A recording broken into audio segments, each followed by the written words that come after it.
Team, welcome back to the channel. How the devil are we? So, it's been a hot minute, and in today's video, I am going to answer a question that I was asked on Instagram. And I'm going to keep it raw, I'm going to keep it very unedited, and I'm going to dive into some of the complexities around this typical question. And I'm going to use my iPad to hopefully help you explain how you can train for ultra endurance events, particularly backyard ultras. And we're going to dive into what a typical block might look like. But before then, let me finish my coffee.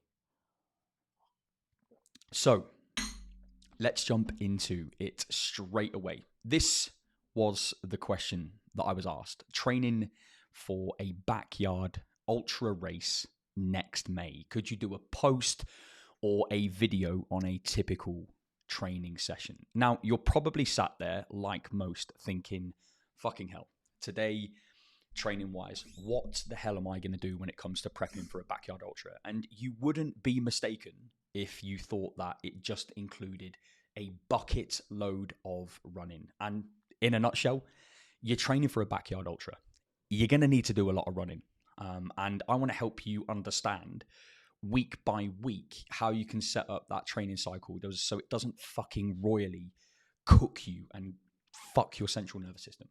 I've seen all too often people that train for backyard ultras or ultra endurance events or even marathons, and where they think they are in comparison to where their start point is wildly out of sync. And what you end up finding is people jump straight into the deep end, having never ran before, and they throw themselves into this end here thinking that they can run 40, 50, 60 kilometers per week straight out the door. And that's not how the body plays its game, especially when it comes to adaptation, especially when it comes to progressive overload, especially when it comes to progressively building volume week on week on week with your running. And I hope that today we're able to get through some really basic principles initially, and then how we can break this down based on where you're at and what it is that you're going to do. So let's jump back into the whiteboard here, or the blackboard, depending on how you're looking at it. Doesn't really matter. So nice and simple to start with. I've got a couple of key principles that I feel like I need to share with you before we dive deep into what it is that you guys should be doing when it comes to training. First and foremost, consistency, and I genuinely mean this, consistency beats everything that you do. All right. Now, if you start a running block, an ultra marathon, whatever it is that you're training for, it doesn't matter. It doesn't matter how advanced your training is. You have to show up day after day. You have to do even the small micro sessions within a mesocycle that allow you to progress week on week. I've had people that have trained for marathons and ultra marathons that have done exercise snacking, where they do 30, 40 minutes in the morning. They might do 20, 30 minutes in the afternoon to accumulate volume. And this is the point that we come to when we talk about consistency, because I feel like a lot of people think they can do one long run a week and then expect to be able to show up at the start line. And that's never the case, team. Never, ever the case. The second one I want to share with you, and I think this is really, really important when it comes to backyard prep, is strength. Strength matters more than you probably give it credit for. A lot of people will disregard strength. Not that they don't think it's important, it's that they will remove it from their program or won't prioritize it. Strength is one of the key variables that underpins performance for you. It allows you to improve peak force. It allows you to improve your rate of force, which therefore allows you to improve your vertical oscillation, your stride length, your stride frequency, your cadence. And all of this really, really matters. Not only that, when we talk about tissue resilience, joint strength, joint resilience, your ability to endure long-lasting training for years and years and years to come, strength has to be one of the fundamental pillars that's inside of your program. If you're not doing this, you're missing out on a lot of gains that you're leaving on the table. And I am absolutely certain if you're watching me on this YouTube video, you understand exactly what I am getting at. The third principle that I think is really important to bring to the table is we talk about progression, okay? Now, progression comes in lots of different ways, but we're looking at progression particularly in volume, especially with running, not necessarily intensity. Now, what do I mean by this? What I mean, a couple of spelling mistakes in there, but oh well. Progression in volume means that week on week on week on week, we add a little bit more training volume to your overall running program, as it were, rather than trying to smash a PB on your 5K, run threshold and interval sessions and speed repeat sessions, etc., all of which are really important. When it comes to backyard running, you're training to stay in the fight. You're training to stay on the track. You're training to stay on that run. You're not training for speed. And whilst, yes, it is important, we have to understand when we talk about specificity, we get this right. And this is why progression is one of, if not the most important factors that we have to consider when we look at prepping for a backyard ultra, ladies and gents, or even any ultra endurance event, to be honest. So we've spoken about consistency. We've spoken about strength mattering and being two of the biggest things that we have to consider. We've spoken about progression in volume and not necessarily intensity. We don't want to thrash ourselves week on week on week. One of the big principles, that the fourth one here, is we have to test early. Now, if you don't have a coach, it's important that you test early. Every coach that is worth their weight in gold will test early. Simple 5 kilometer and 10 kilometer benchmarks give us an understanding and a guide about what we can do when it comes to pacing. What you don't want to do is work off of last year's times or times that you think you might be able to achieve. It has to be evidenced in where you are. So test your 5K run, get your splits, understand where your heart rate training zones are. A simple equation of 220 minus your age could give you a gauge on some of your heart rate training zones, which are really basic in how we design an aerobic development or an aerobic base building program. But if we want to get really specific and we want to dive deep into how we program, especially within the Catalyst project, we will get some of our athletes to run repeats. We'll do a 800 meter repeat 4 times over maximum effort so that we can really understand what their maximal permissible heart rate looks like. And then we can work out their pacing ranges and their pacing zones. Heart rate training zones are really important. The same with a 5K and a 10K run. Do the 5K or do the 10K run. Get an understanding about what fucking times you're hitting, and then you can work backwards on where your pacing may likely be when it comes to speed efforts, when it comes to longer endurance efforts, and then what percentages we can improve on as the course of your training goes on. And that really sums up kind of like the 4 major principles that I'd look at. There is one more, and I do think this is worth sharing because I think some people forget when it comes to prepping for marathons. But this one I'm going to write in bloody gold. Play the, and I'm going to say it, long game. What do I mean by play the long game? 6 to 8 to even 9 months of steady build-up training is vitally important. Do not do a 90-day panic training block in preparation for a marathon unless you are at a stage in your training maturation where you can smash that out the park. Most people can't. It takes 6 to 7 to 8 to 9 months to really see that adaptation take place. And I'm talking about you putting in a really good effort in comparison to where you are right now. So anything marathon related, ultra marathon related, and this goes for everything really, even high rocks competitions, it's worth preparing for. Do you need a coach to do it all? No, you absolutely don't need a coach to do it all. But it's important that we understand, in order for you to really affect change in what you want to get after and the standards that you want to hit, we kind of want to play this game of, all right, well, if a 6-month program is what I'm working on, how might that look? And that's why this is really important to share, ladies and gents. So we've gone through 5 major principles just in that little share there. We spoke about consistency over everything else, which is a big part to play. Strength matters. Progression, not volume, which is absolutely key. Testing early and understanding your 5K, 10K paces. And then that final one is just play the long game. And I want you to hold those principles as clear as day in your head when it comes to what we're going to talk about in terms of the breakdown itself. So let's go back to, well, this is the question. The question is, could I do a post on a typical training session? No, because a typical training session depends on who you are, what your training maturation looks like, and the experience that you've got. But what we can do is we can do what we call a little bit of a phase breakdown. So I want to share typically how I would break down this type of training block, given the fact that we may have, in effect, 6 months of training. Now, in the first phase, we are going to do what we call a base building phase.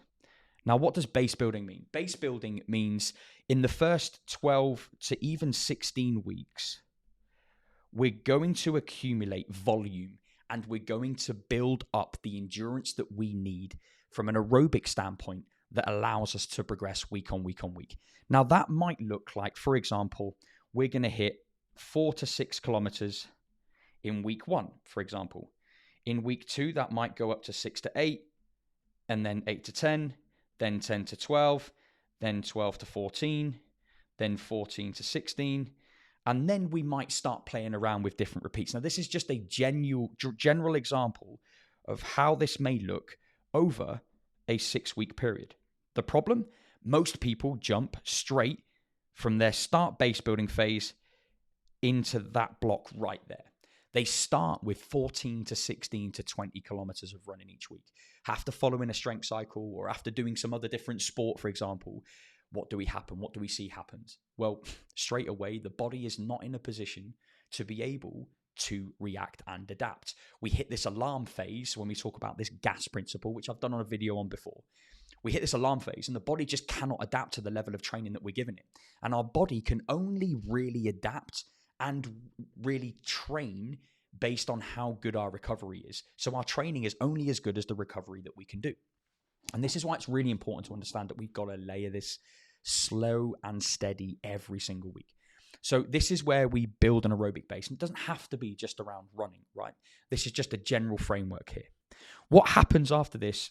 We then move into what we call a build phase, or what some people might refer to as intensification.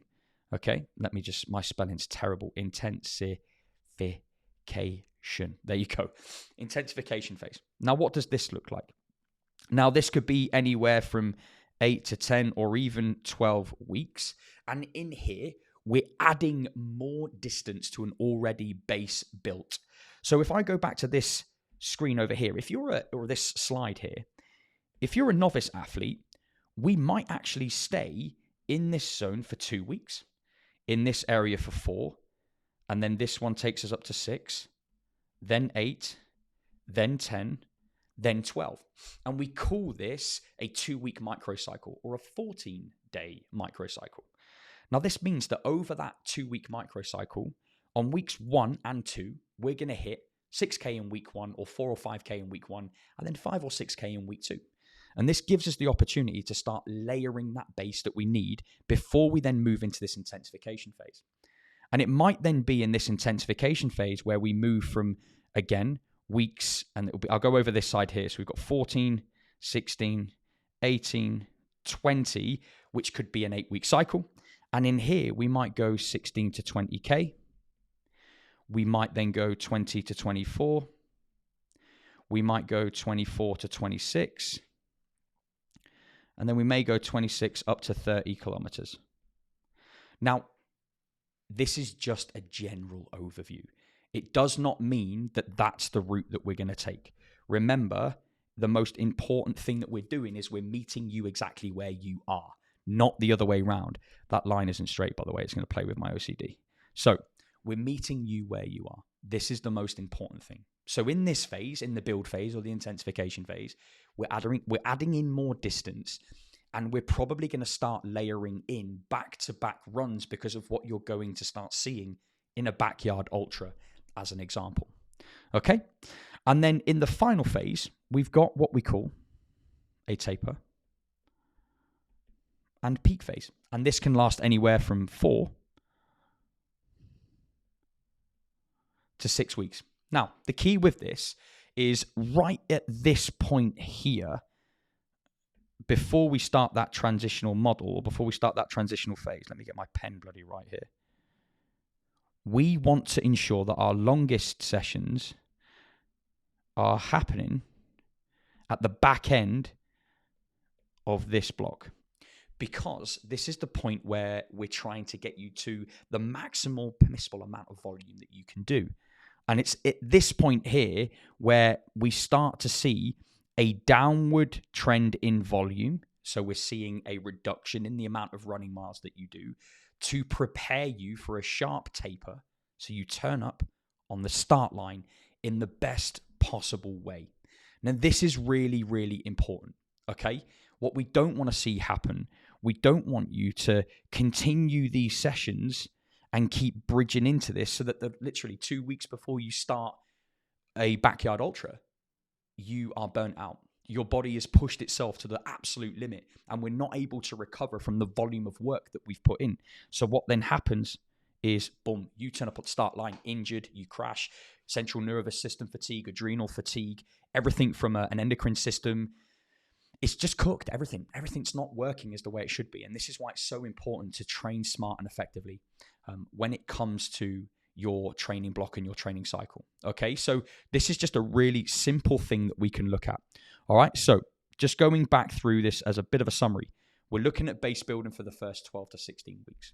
Once we've got that right, we move into an intensification phase, again, anywhere from 8 to 12 weeks, depending on who you are as an athlete. Where that takes us up to around about the 5-6 month window, which then gives us about 4 to 6 weeks to taper into your ultra marathon prep. So if you work backwards from your backyard ultra, just do the dates in reverse. Where does that 6 month point happen? That's probably where you want to start. Or if you can start sooner, brilliant. We're on to a winner, ladies and gents. And that's where I would typically start that point there. So hopefully at this stage, ladies and gents, you're already starting to see a bit of a breakdown in how those phases will look. We've got an understanding of generally, typically, what we maybe look at, and I'm just rubbing out my iPad here so we can go on to the next phase. Generally and typically, what the training cycle will look like. What I'm going to do now is I'm going to dive into how I would potentially format a basic weekly training template. Now, to be brutally honest with you, I don't personally see a 3-day training or a 3-day training model being effective, because there's not enough frequency. It was going to be very hard for us to hit enough intensity. It's going to be a very, very difficult thing for us to hit the right type of training that we need in the right dose at the right amount of volume at the right time. So what ends up happening, if you're only training 3 days, it means we're going to have to start further away from the endpoint, which for me, I would say a minimum that you would need for this type of program going into an ultra prep is probably going to be a 4 or 5 day a week example. And I'm going to give you what I would typically look like if I was to do a 5-day training example. So let's dive into this straight away, out of the door. If we were to break our training block into Monday, Tuesday, Wednesday, Thursday, Friday, Saturday, and Sunday. In fact, I'll tell you what I'm going to do, team. I'm actually going to rub this out because I want to make sure we get this all in Monday, Tuesday, Wednesday, Thursday, Friday, Saturday, Sunday. Okay, so you can see the week broken down there in front of you. So what do each of these days look like, and how would we typically tend to do this? Now, I follow a bit of a conjugate and concurrent training model when it comes to how I program my athletes. And I typically work with high stimulus, moderate stimulus, and low stimulus training days. Now, this depends on what the training model might look like. Now, for example, if strength is a moderate stimulus session, or a high stimulus session, I'm never going to, as a principle, have 2 back-to-back high stimulus sessions in the same 2 days. So, for example, on a Monday, if we've got a high strength session, I'm not going to put that on a Monday and then have my hardest and longest run on a Tuesday. The body is just not in a position to recover. So principally, if we are going to have a higher stimulus training day, and all that means to you listening is if that session has a high demand on our central nervous system, has a high demand in terms of intensity and energy required from you as the athlete, that's what denotes a red training day. If it's more moderate stimulus, you need the recovery. We need a good bit of time, but we can still train the next day. We can still get a good session in. That's more of an amber day.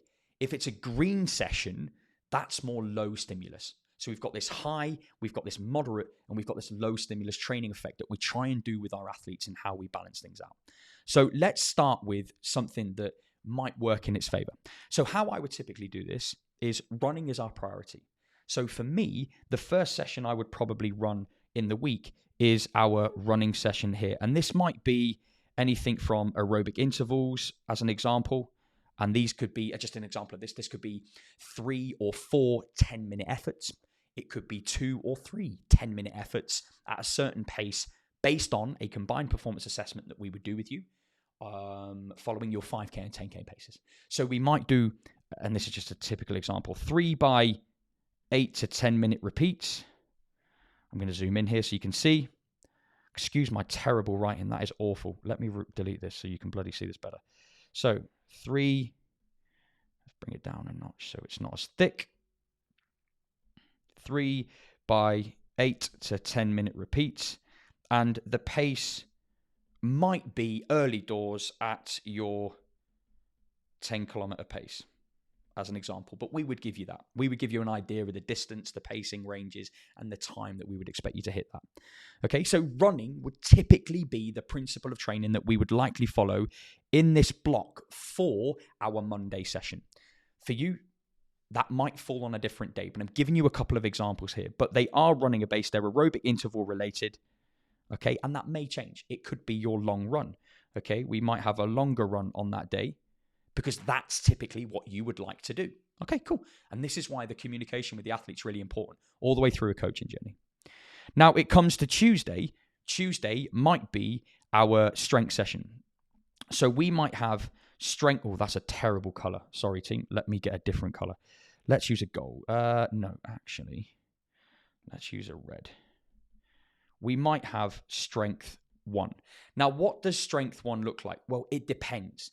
It might be lower orientated. It might have a unilateral feel to it. It may have some core and midline work in there as well. But what we may also look at is some accessory stuff too. And this is what's really important. We don't just want to throw all of our eggs into strength, because that's not how it works. You might not need to hit heavy compound squats and heavy trap bar deadlifts and all this other stuff. Typically, you don't need to do that. It's about meeting you where you are and understanding and identifying what your rate limiters are. If strength is a rate limiter, then that's something we may be biased. And again, this is a general framework that we would follow. So what then happens on Wednesday? Wednesday for me would typically be an easy run, or it would be a non-impact cardiovascular piece of training. Why non-impact, or why an easy run? For us, we just want to keep the stimulus quite low. So already, you're probably starting to see a bit of a trend here. On this day, this is typically showing itself as a red day, yeah? Or could be, for some people, a red day. This strength session, in most people's cases, will probably be, let me see if I can get a different color on here. Let's get an orange. Strength will probably be a bit of a moderate day, which means that principally Wednesday is a green day. So you can already see we've got a high stimulus training day, we've got a moderate stimulus training day, and then we've got a low stimulus training day. It's just a simple way of you setting up your training program and training block, which means that when it comes back into Thursday and Friday, we can then play a similar training card, okay? So what might that look like? Well, for me, this is how I have formatted this in the past. And I've done this a couple of times. So you can do one of two things here. You might decide that in this session here, you're going to do another run. It's going to be long distance related. But given it that most of you are probably doing this as a hobby, that might not be the session that you choose. And let me explain why. What I would probably do when it comes to your long run, I would probably move this to a weekend, because you're likely going to have more time available in your diary to allow you to do that, which means that this session here can become strength 2, and it can have some upper biased patterns, My writing's terrible. It could have an upper bias pattern. It could have some other different strength models. So we could look at posterior chain focus, some glute patterning, some hip drive work, whatever it needs to be. But that might be where we set that up on a 5-day training example. Okay, really, really easy. On Friday, again, what we might put in here is we might put an easy run just to accumulate a little bit more volume, whatever that might be. Or we could, in its entirety, have a full rest day here and a full rest day there. Why would I do that? Well, the reason I would do that is because this easy run is a low stimulus, but it could tap into a bit of moderate stimulus. This Thursday is definitely a moderate stimulus. And we've already given ourselves enough time in this high stimulus training block to recover. So this is where, on this day, this might be a high stimulus training session. For most people, it probably will. And this is why we would definitely have a complete rest day, low stim, complete rest day, active recovery, even just nothing, sitting on your ass, walking, as a better option for us. And you can already start to see that principally we're starting to hit some targets here. We've got 2 high stim per week. We've got 2 moderate, maybe 3 moderate stim per week. And we've got 2 low stimulus per week. Now, if I was to branch this into a 14-day cycle, we then have 14 days and 14 opportunities. If I was to do it this way, 1, 2, 3, 4, 5, 6, 7, 8, 9, 10, 11, 12, 13, 14. We've got 14 opportunities to play with how we position these.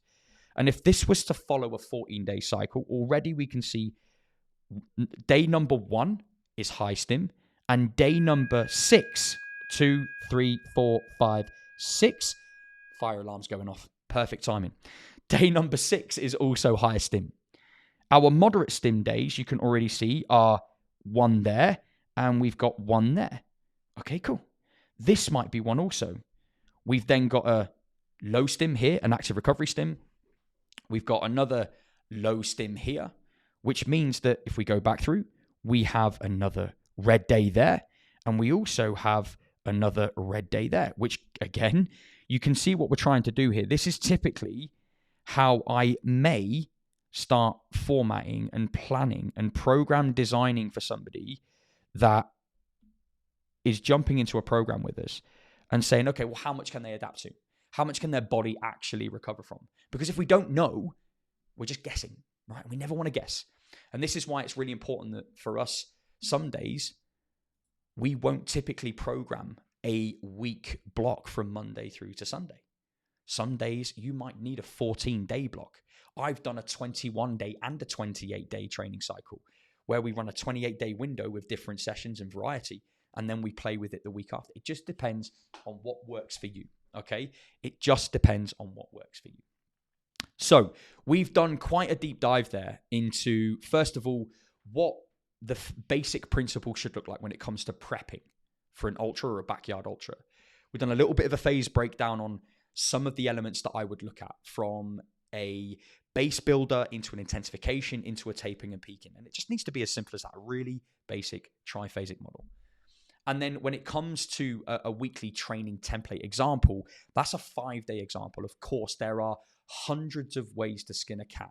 I'm just thinking on the fly here as a generalist, what could we look at if there were 5 days available? What could we look at if 4 days are available? There are obviously other things to consider. Your preferences, your limitations, your movement restrictions, even how the quality of some of the lifestyle markers from sleep, energy, stress, hunger, etc. What does your nutrition look like? And this is why in the Catalyst project, we have such a deep combined performance assessment phase. Our combined performance assessment phase after the onboarding process is 4 weeks. And it's a data gathering tool to understand as much as we can about you. It doesn't mean that you're doing overhead banded fucking assessments and all that shit. It means that we are gathering lots of information, lots of videos, lots of data, and we're going, okay, interesting. This is how Dean would perform in a program over the next 12 weeks. Let's run that. Let's reassess and retest him at the end. So that's a really, really, really simple way to look at this. The only other thing that I kind of want to highlight, because I think it's really important to share, just as I rub out what's on the iPad here, is a couple of key principles. when it comes to progress. Now, we've already discussed what that looks like. And if you go back to the start of this video, you could screenshot that progressional model of 2, 4, 6, 8, 10, 12 weeks, distance markers. You could screenshot that if you want. It gives you a basic understanding, but it's not where I would maybe start for you. We need to understand like a distance progression model. Now, when I talk about distance progression model, what do I mean by that? Well, what you want to try and achieve is we want to start our longest runs at around about 60 to 75 minutes a week. Your longest run wants to be around about 60 to 75 minutes. And then all I'm going to do from there is I'm going to try and add around 10% on a weekly reoccurring basis.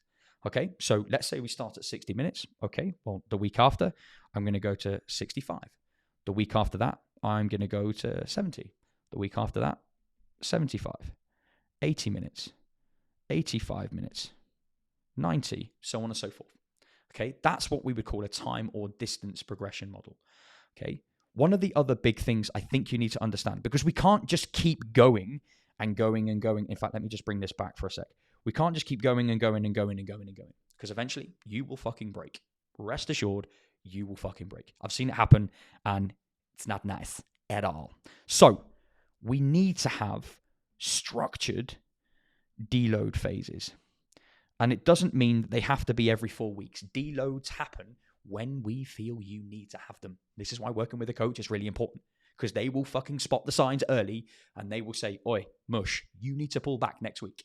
There are a couple of markers that we're seeing in terms of energy, in terms of fatigue, in terms of resting heart rate in the morning, in terms of HRV, in terms of some of the wording and reading between the lines on your check-in form. This is where we would typically pull back. But the average rule of thumb is anywhere from every 3 to 5 weeks is where we would likely add just a little bit of deload, let the body adapt, and then we can go back into training from there. Okay. One of the big things I'm also going to say is we need to add back-to-back runs in at some point in time. Okay, especially when it comes to backyard ultras. With back-to-back runs, typically on a Saturday, we would maybe run on the hour of every hour for 20 to 30 minutes initially. Maybe it then goes to every hour on the hour, we're going to run for 35 minutes initially. And it's really, really simple to play this progress game. This doesn't have to happen in the base building phase, but it might happen in the intensification phase. Okay, so when we talk about the distance progression model with running, that's typically where I would maybe start that training block itself. Now, we obviously haven't tapped into the detail of strength. We've been speaking on this video for nearly 30 minutes. There's so many variables we can look at, from understanding unilateral strength development, hip hinge patterns, into knee flexion patterns, into squat cycle patterns, into anti-rotation, anti-flexion, anti-lateral flexion. All of this stuff we can talk about when it comes to strength work. We just don't have that opportunity right now. But what I do want to share with you is this basic model on how you could guide your training just based on a backyard ultra, and what you can do just from a simple question that I got asked on Instagram, because we don't have the opportunity on Instagram to give you context. We don't have the opportunity on Instagram to give you all the nuance. So for me, this is why I wanted to share this on here, just as an overview generally that gives you an opportunity to dive deeper into it. That's it. Simple.